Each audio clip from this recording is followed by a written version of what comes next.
I do like the notion of licenses that can, maybe have some kind of protections for the company that is, say, putting in the vast majority of their efforts into a given piece of software.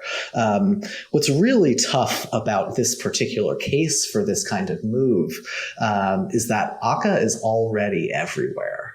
And so what a change like this does, it puts a lot of people in a really tough position because they could find themselves with a very sudden multi-million-dollar liability for a dependency that they didn't even know they had, which it makes the calculus for a lot of companies to turn into, well, we could either start paying Lightbend, I think the way that they modeled it was like a per core per core of machine that you are running Akka on is how the pricing model is, which I think is already kind of very challenging to price given the cloud.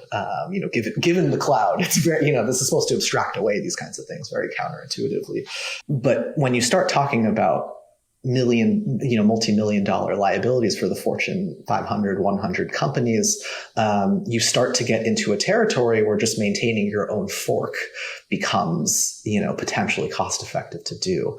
And so I think, I'm in a position where I am feeling like this is, a rightfully controversial move. I think a lot of people are really pushing back against this move, and I think it's very understandable. But I think it really highlights kind of the whole crux of why we are here to talk about this, which is that even for extremely successful projects like Akka has been, it's very challenging to build a sustainable business around it.